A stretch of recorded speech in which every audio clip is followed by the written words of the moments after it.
Hi friends, good evening. स्वागत है आप सभी का साइंस सर्किल क्लासेस में।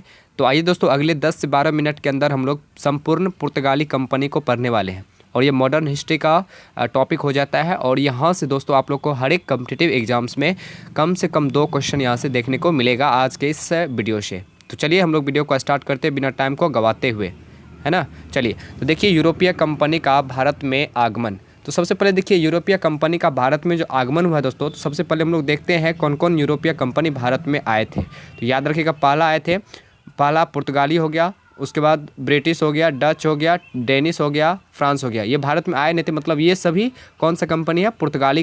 यूरोपीय कंपनी है, ठीक है। तो यहाँ से क्वेश्चन पूछ दिया जाता है कि यहाँ पर जो है ना सबसे पहले कौन सा कंपनी का स्थापना हुआ था, यानी स्थापना के संदर्भ में कह दिया जाए तो ये पुर्तगाल थे। पुर्तगाली कंपनी जो है दोस्तों उसका स्थापना 1498 में हुआ है। उसके बाद दूसरा स्थापना ब्रिटिश यानी ईस्ट इंडिया कंपनी की स्थापना 1600 ईस्वी में। उसके बाद डच हो गया, डच का 1602 ईस्वी में। डेनिश हो गया 1616 में। फ्रांस हो गया 1664 में। यानी ये स्थापना के क्रम में दोस्तों सजाने के लिए दे दिया जाएगा तो पहला हो जाएगा पुर्तगाली हो जाएगा, ब्रिटिश हो जाएगा, डच हो जाएगा, डेनिश हो जाएगा, फ्रांस हो जाएगा, ठीक है। उसके बाद दोस्तों भारत में आगमन का समय, यानी भारत में पहले कौन आए, तो आगमन के संदर्भ में कहेगा, यानी भारत में जो यूरोपीय कंपनी कौन कौन आए पहले। तो देखिए आगमन के समय में पुर्तगाली पहले आए थे, यानी स्थापना भी पहले हुआ था 1498 में और यह आए भी थे भारत 1498 में। उसके बाद देखिए दोस्तों यहाँ पर स्थापना हुआ ब्रिटिश ईस्ट इंडिया कंपनी का, लेकिन ये आए नहीं थे। लेकिन आए कौन थे? तो डच, है ना। तो यानी कहने का मतलब यहाँ पर देखिए दोस्तों ब्रिटिश के बाद डच का स्थापना हुआ था, लेकिन भारत जो है ब्रिटिश से पहले डच आ चुका था, ठीक है ना। तो इसमें थोड़ा सा अल्टरनेट है ना। स्थापना में हो जाएगा ब्रिटिश पहले, उसके बाद डच आएगा, लेकिन आने का क्रम में जो है डच पहले स्थान पे है, यानी पुर्तगाल के बाद डच आएगा 1605 ईस्वी में। ब्रिटिश आता है 1608 ईस्वी में भारत। उसके बाद डेनिश आता है 1620 ईस्वी में और फ्रांस आता है 1668 ईस्वी में। तो ये हुआ आगमन का क्रम, आपको याद रखना है, ठीक है। ये दोनों अंत में ठीक ठाक है, यानी सेम ही है। यहाँ भी देखो शुरू में भी सेम है, लेकिन यहाँ पर क्या हुआ, ब्रिटिश का स्थापना पहले हो जाता है, डच का बाद में। लेकिन आता कौन पहले है? डच पहले आता है, ब्रिटिश बाद में आता है। आई होप आप लोग को क्लियर हो गया होगा। चलिए नेक्स्ट पॉइंट देखते हैं। अब देखिए सबसे पहले यूरोपीय कंपनी जो भारत आए थे वो कौन थे भाई? पुर्तगाल थे, है ना। पुर्तगाली ईस्ट इंडिया कंपनी जो है वो भारत आए थे। तो वो उस समय पुर्तगाली ईस्ट इंडिया कंपनी नहीं था, उसका नाम था एस्तादो द इंडिया, है ना। तो इसका देखिए कार्यकाल दोस्तों भारत में कहाँ से कहाँ तक, तो 1498 से लेकर के 1961 ईस्वी। एक चीज़ याद रखिएगा दोस्तों, पहला यूरोपीय कंपनी आने वाला पुर्तगाल ही था और सबसे बाद में भी जाने वाला पुर्तगाली ही था। 1961 में गया था, यानी स्वतंत्रता के बाद गया था, ठीक है। जब दोस्तों यहाँ पर यूरोपीय कंपनी का आगमन हो रहा था भारत में, तो उस समय दोस्तों पुर्तगाल का जो शासक था, ये क्वेश्चन पूछा जाता है, पुर्तगाल का शासक जो था वो कौन था? मैनुअल प्रथम था। कौन था? मैनुअल प्रथम। उसके बाद राजकुमार यानी प्रिंस उस समय कौन था? तो डॉन हेनरिक थे। कौन थे? Don Henrique. इसी को बोला जाता है हेनरी द नेविगेटर। इसी को क्या बोला जाता है? हेनरी द नेविगेटर बोला जाता है, ठीक है। ये पुर्तगाल में जब यहाँ पर पुर्तगाली कंपनी जब आ रहे थे तो यहाँ का शासक और राजकुमार थे। लेकिन जब ये भारत आए थे दोस्तों पुर्तगाली, तब उस समय भारत में किसका किसका शासन चल रहा था, तो यहाँ से भी क्वेश्चन पूछ दिया जाता है। तो भारत में दिल्ली सल्तनत चल रहा था, नॉर्थ इंडिया में, है ना। नॉर्थ इंडिया में दिल्ली सल्तनत, और दिल्ली सल्तनत का कौन सा राजा? सिकंदर लोदी हुआ करता था, लोदी वंश का शासक। लेकिन साउथ इंडिया में अगर आ जाइएगा विजयनगर साम्राज्य, तो विजयनगर साम्राज्य का बागडोर किसके हाथ में था? नरसिंह राव द्वितीय के समय में। यानी पुर्तगाली जब भारत आए तो उस समय दोस्तों उत्तर भारत में किसका शासन चल रहा था? सिकंदर लोदी का। साउथ इंडिया में यानी विजयनगर साम्राज्य में नरसिंह राव द्वितीय का शासन चल रहा था, ठीक है। देखिए दोस्तों ये राजकुमार जो था हेनरिक डेरोजियो, ये अपने मतलब जो भी पुर्तगाली सब थे उसको भारत क्यों भेजते थे? भारत क्यों भेजते थे? देखिए उस समय दोस्तों भारत सभी दृष्टि से परिसंपन्न राज्य था, पूरा तरह से संपत्ति जो है ना यहाँ पर मतलब कहा जाता था कि भारत जो है ना सोने का चिड़िया कहा जाता था। क्या है कि यहाँ पर बहुत सारा मसाला सब उत्पादन होता था, है ना, सोरा सब हो गया, बहुत सारा चीज़ जो है ना भारत में हुआ करता था। तो यहाँ पर जो है ये हेनरिक जो है ये अपने पुर्तगाली आदमी को जो है ना ये भारत भेजते थे। कहाँ पे? तो भारत मसाले के व्यापार के लिए, ठीक है, तो याद रखिएगा ये सब कोई युद्ध के नीति से नहीं आते थे, ये सब व्यापार के नीति से आते हैं भारत। तो याद रखिएगा प्रथम पुर्तगाली दोस्तों ये 1487 ईस्वी में इसका नाम है बार्थोलोमियो डियाज, है ना। बार्थोलोमियो डियाज को बोलता है हेनरिक यानी प्रिंस, पुर्तगाल का राजकुमार प्रिंस, कि जाओ तुम भारत से जो है ना मसाला जो है ना वहाँ से लेके आओ, क्योंकि दोस्तों उससे पहले जो है यहाँ भारत से जो है ना ये अरब यात्री सब जो है इटली सब व्यापार करता था, मसाला सब इटली लेके जाता था, लेकिन ये सब को मतलब पता ही नहीं था कि ये मसाला इतना मिलता कहाँ से है। तो ये पता चल गया कि ये भारत में मसाला अधिक मात्रा में मिलता है, तो तब जा कर के ये हेनरी जो है पहला पुर्तगाली जो है ये बार्थोलोमियो को भेजता है भारत, ठीक है। कब? 1487 ईस्वी में। लेकिन कैप ऑफ गुड होप तक ही रह गया। अब देखिए ये cap of good hope mark क्या है दोस्तों, ध्यान से समझिएगा। जैसे मान लीजिए अपना प्यारा सा इंडिया, ध्यान से आप लोग को देखते जाना है, क्या है कि एक एक पॉइंट बहुत ही इंपॉर्टेंट होने वाला है और सुनते भी जाना है ना। ये मान लीजिए अपना प्यारा सा ये इंडिया है ना। यहाँ पर दोस्तों एक महादेश है दोस्तों, यहाँ पर है ना, ये है साउथ अफ्रीका। क्या है दोस्तों? ये साउथ अफ्रीका है। और यहाँ पर दोस्तों पुर्तगाली सब है। ये वाला एरिया क्या है भाई? पुर्तगाल वाला एरिया है।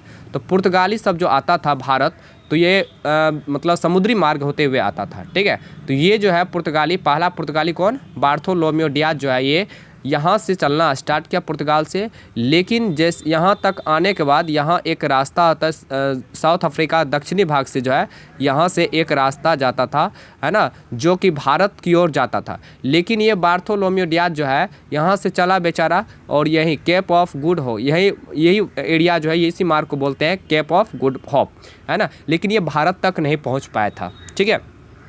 तो ये जो है Bartolomeu Diaz cap of good hope मार्ग तक ही रह गया था, ठीक है। लेकिन इसका अगला पुर्तगाली जो था वास्को डी गामा, है ना, कब चला? 20 मई 1498 ईस्वी को। कब? 20 मई 1498 ईस्वी को इसी मार्ग होते हुए, ठीक है, इसी मार्ग होते हुए यानी कैप ऑफ गुड मार्ग होते हुए ये कहाँ आ पहुँचा? ये भारत के दक्षिणी इंडिया केरल के कालीकट बंदरगाह पे आ पहुँचा। कब आया था? 1498 में, है ना। तो ये देखिए, तो कहा जाता है कि वास्को डी गामा जो है ना भारत का खोज किया। नहीं, भारत का खोज नहीं किया है, भारत के समुद्री मार्ग का खोज किया। क्या कि ये देखिए समुद्री मार्ग है दोस्तों, है ना। और इस मार्ग को क्या बोलते हैं? कैप ऑफ गुड होप बोला जाता है, ठीक है।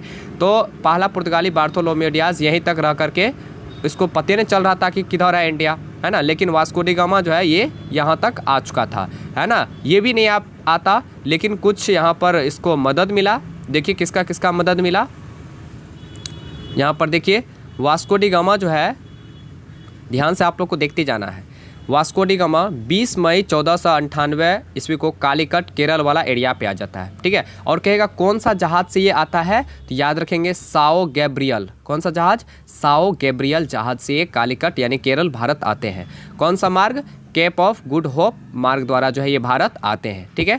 उसके बाद इसको आने में मदद किसने किया था? तो देखिए बार बार क्वेश्चन पूछा जाता है कि वास्को डी गामा जो है ये भारत जो आए इसको सहायता किसने दिया था? तो एक गुजराती यात्री था दोस्तों, उसका नाम था अहमद इब्न मजूदी। इसका नाम क्या था? अहमद इब्न मजूदी। ये बीपीएससी में कई बार क्वेश्चन पूछा गया है। लेकिन जैसे ही ये दोस्तों केरल के कालीकट बंदरगाह पे आते हैं, है ना, तो जैसे यहाँ पे साउथ इंडिया अगर आप लोग आइएगा यहाँ पर केरल वाला एरिया में, तो यहाँ पर इस तट को बोला जाता है दोस्तों मालाबार तट, है ना। तो यहीं पर दोस्तों केरल का कालीकट का एक शासक था, उसका नाम था जमोरिन। क्या नाम था? जमोरिन जो है इसका भव्य स्वागत किया। किसका? वास्को डी गामा का। तो याद रखेंगे कालीकट का शासक कौन था? जमोरिन जो है इसका भव्य स्वागत किया। आई होप आप लोग को क्लियर हो गया होगा, ठीक है। और ये भारत क्यों आए थे? तो मसाले के व्यापार के लिए, मसाला सब खरीदने के लिए, ठीक है, याद रखिएगा। पहला पुर्तगाली कौन आ रहे थे? बार्थोलोमियो डियाज, लेकिन वो कैप ऑफ गुड होप तक ही रह गया, है ना, उसको भारत दिखा ही नहीं। लेकिन वास्को डी गामा जो है 1498 में कालीकट बंदरगाह उसी रास्ते से पहुँच गया। किसकी मदद से? अहमद इब्न मसूदी। और उसका भव्य स्वागत किसने किया? जमोरिन ने किया। चलिए अगला पॉइंट देखते हैं। देखिए इस वीडियो से पुर्तगाली जो है ना पूरा तरह से ख़त्म हो जाएगा। देखिए दोस्तों, जब ये साउथ इंडिया केरल वाला एरिया में पहुंचा यहाँ पर, तो यहाँ मतलब जमोरिन यहाँ पर जो है ना अरब शासन चल रहा था, अरब यात्रियों का जो है ना अरब व्यापारी का शासन चल रहा था। अब मान लीजिए कोई दूसरा आदमी यहाँ पर आकर के मसाला व्यापार खरीदेगा, तो बताइए इसका एंटी पार्टी बनेगा कि नहीं बनेगा? बिल्कुल बनेगा। तो यहाँ पर क्या हुआ, पुर्तगाली यानी वास्को डी गामा और अरब व्यापारियों के बीच जो है ना युद्ध हुआ, जिसके वजह से यहाँ पर वास्को डी गामा पूरे अरब व्यापारी को हरा दिया और यहाँ पर दोस्त ना व्यापार करने लगा। तो ठीक है, तो वो क्या चीज़ का व्यापार कर रहा था? तो काली मिर्च के व्यापार से जो है ना, जैसे ही वो काली मिर्च का व्यापार करके वो अपना देश ले गया पुर्तगाल, तो देखा कि 60 गुना मुनाफा हो रहा है। देखिए कितना प्रॉफिट, 60 गुना, है ना, कितना प्रॉफिट हो रहा था यहाँ से ले जा करके बेचने पे, तो 60 गुना। तब उसको जो है ना चस्का लग गया कि यहाँ से तो है ना हम लोग को अब मसाला लेके आना है। तो फिर वो जो है ना पहली बार कब आया था? 1498 में आया था। लेकिन दोबारा कब आ गया भारत? वो फिर व्यापार करने, मसाले का व्यापार करने के लिए 1502 भारत आ जाता है। ठीक है, लेकिन ये जैसे ही दोबारा आता है, ठीक है, और ये यहाँ पर आकर के 1503 ईस्वी में, याद रखिएगा 1503 में कोचीन, यानी कोचीन कहाँ है? केरल में। केरल में पहली फैक्ट्री खोलता है कौन? Vasco D gamma. याद रखिएगा 1503 में कोचीन में पहली फैक्ट्री खोलता है। ठीक है, लेकिन ये जैसे ही मतलब यहाँ से मसाला का व्यापार करके चल जाता था, और 1524 ईस्वी में तीसरी बार भारत आ गया, है ना। तो याद रखेंगे वास्को डी गामा जो है भारत कितने बार आया? 3 बार। पहला 1498 में, दूसरा 1502 में, तीसरा 1524 में भारत आया था। ठीक है, लेकिन इसका 24 दिसंबर 1524 में ही कोचीन में इसका क्या हो गया? मृत्यु हो गया, यानी वास्को डी गामा का खेला खत्म हो चुका। ठीक है, चलिए अब जो आएगा दोस्तों यहाँ पर आएगा पुर्तगाली गवर्नर बन करके आएगा, है ना। वास्को डी गामा के बाद गवर्नर आएगा। चलिए अब आगे देखते हैं। अब देखिए यहाँ पर पहला पुर्तगाली गवर्नर जो था, तो फर्स्ट पुर्तगाली गवर्नर उसका नाम था फ्रांसिस्को डी अल्मेडा। उसका नाम क्या था? Francisco de Almeida, first Portuguese governor. ठीक है, और ये कब आता है? 1505 ईस्वी में भारत आता है। ठीक, और इसका एक महत्वपूर्ण काम रहता है भारत में, नीले जल, इसी को बोलते हैं शांत जल की नीति, इंग्लिश में कहे तो ब्लू वाटर पॉलिसी इन्होंने लागू किया था। कौन? फ्रांसिस्को डी अल्मेडा जो है ब्लू वाटर पॉलिसी लागू किया था। और इसमें क्या था दोस्तों, जैसे मतलब ये साउथ इंडिया का इसका भाग गया, इधर हो गया अरब सागर, है ना, नीचे हो गया हिंद महासागर, इधर हो गया बंगाल की खाड़ी। तो ये वाला एरिया में यानी समुद्र वाला एरिया में जो है ना अपने राज्य यानी अपने शासन व्यवस्था को स्थापित करने के लिए जो है ये फ्रांसिस्को डी अल्मेडा जो है कौन सा नीति लाया? ब्लू वाटर पॉलिसी नीति लाया था। यानी इस एरिया को कवर करने के लिए जो है शासन व्यवस्थापित करने के लिए ये नीति का अवलंबन किया था। याद रखिएगा बहुत बार बीपीएससी में ये क्वेश्चन पूछा गया है कि शांत जल की नीति किसने लाई थी? तो फ्रांसिस्को डी अल्मेडा ने लाया था। और ये कब आया था भारत? 1505 में आया था। क्लियर? चलिए आगे देखते हैं। उसके बाद सेकंड गवर्नर जो आता है दोस्तों वो 1509 में आता है। पहला 1505 में, दूसरा 1509 ईस्वी में आता है। उसका नाम क्या था? अल्बुकर्क, है ना। इसका नाम क्या है भाई? फ्रांसिस्को अल्बुकर्क था दोस्तों, है ना। और ये भारत में पुर्तगाली शक्ति का वास्तविक संस्थापक कहा जाता है। इसको भारत में पुर्तगाली शक्ति का वास्तविक संस्थापक इसी को कहा जाता है। ठीक है, और जैसे ही यहाँ पर आता है दोस्तों 1509 में, इसके जस्ट अगला साल यानी 1510 में जो है गोवा को जीत लिया। और गोवा जो है बीजापुर के शासक यूसुफ आदिल शाह से जो है ये बीजापुर का शासक कौन था? यूसुफ आदिल शाह से जो है गोवा को छीन लिया। कब? 1510 में। कौन? Francisco Albuquerque. ठीक है, 1509 में। उसके बाद दोस्तों इसके जस्ट एक साल बाद मलक्का को जीत लेता है ना, मलक्का को जीत लेता है। उसके बाद दोस्तों 1515 ईस्वी में हॉर्मुज को जीत लेता है। हॉर्मुज जगह है दोस्तों, इसको जीत लेता है। तो ये दोस्तों कहा है कि ये बहुत सारा जगह को जीता था, इसीलिए इसको पुर्तगाली शक्ति का वास्तविक संस्थापक कहा जाता है। ठीक है, चलिए आगे देखते हैं। ये सब तो बता ही दिए हैं। अपना पुर्तगाली जो है ये अपना केंद्र कहाँ खोला था? कोचीन में खोला था। पहला फैक्ट्री कोचीन में था, दूसरा कन्नूर में था। भारतीय महिला के साथ यह विवाह नीति का जो है ना अवलंबन करना स्टार्ट कर दिया। कौन? अल्बुकर्क। सती प्रथा पर रोक करने का प्रयास किया लेकिन सफल नहीं हो पाया। उसके बाद तीसरा गवर्नर आता है भारत में, पुर्तगाली governor Nuno da Cunha. Nuno da Cunha से आपको ये एक पॉइंट याद रखना है, इन्होंने 1530 में यानी 15 दूना 30, 1530 में गोवा को अपनी राजधानी बनाया था, है ना। जीत कौन लिया था? अल्बुकर्क जीत लिया, लेकिन राजधानी किसने बनाया? नीनो डी कुन्हा ने अपनी राजधानी बना लिया था। ठीक है, चलिए उसके बाद देखते हैं कुछ पॉइंट आपको ध्यान में रखना है। जोआ द कास्त्रो ये गवर्नर था, पुर्तगाली गवर्नर था। ये 1540 ईस्वी में गोवा के सभी मंदिर को क्या करता है, ध्वस्त कर देता है, याद रखिएगा। और 1542 ईस्वी में पुर्तगाली गवर्नर मार्टिन डिसूजा के साथ जो है एक संत जेवियर भारत आते हैं। कौन? संत जेवियर भारत किसके साथ आते हैं? मार्टिन डिसूजा के साथ आए थे और 1542 में आते हैं, ठीक है। और 1580 ईस्वी में अकबर के इजाज़त से, अब देखिए 1580 में किसका शासन चल रहा था? तो अकबर का। इसके इजाज़त से पुर्तगाली ने अपनी पहली बस्ती जो बनाया वो हुगली को बनाया। ये कई बार बीपीएससी में क्वेश्चन पूछा गया है कि हुगली को जो है बस्ती बनाने का काम किसका था? वो पुर्तगाली लोग का ही था, ठीक है, याद रखिएगा। ये पश्चिम बंगाल में है। चलिए आगे देखते हैं। 1662 ईस्वी में पुर्तगाली राजकुमारी कैथरीन ब्रेंगजा, ये याद रखिएगा दोस्तों, ये कैथरीन ब्रेंगजा का जो है ना विवाह ब्रिटिश राजकुमार चार्ल्स द्वितीय के साथ हो जाता है। 1662 में पुर्तगाली राजकुमारी कैथरीन ब्रेंगजा का विवाह जो है ब्रिटिश राजकुमार चार्ल्स द्वितीय के साथ हो जाता है और दहेज के रूप में जो है चार्ल्स द्वितीय को पूरा बम्बई दे देता है। कौन? पुर्तगाली, है ना। 1668 में जो है चार्ल्स द्वितीय 10 पाउंड वार्षिक किराए पर, कितने पाउंड? 10 पाउंड वार्षिक किराए पर बम्बई को जो है बम्बई ईस्ट इंडिया कंपनी को हाथ में दे देता है। कौन? चार्ल्स द्वितीय, याद रखिएगा। चलिए अब देखते हैं, ये सब कुछ यही सब क्वेश्चन ज़्यादा पूछा जाता है कि काफिला व्यवस्था किसने शुरू किया था? तो पुर्तगालियों ने ही काफिला व्यवस्था शुरू किया था। मतलब हुआ ये सब जो है चलते थे व्यापार करने के लिए, तो ये मतलब एक कबीला के रूप में चलता था, पूरे झुंड में चलता था, तो वही व्यवस्था हो गया काफिला व्यवस्था। उसके बाद कार्टेज आर्मेडा व्यवस्था क्या होता है कि साउथ इंडिया में अगर मान लीजिए किसी दूसरे कंपनी का जहाज सब आ जाता था तो उस पर जो है ना अगर बिना इजाज़त इधर आता था तो उस पर टैक्स लेता था पुर्तगाली, है ना।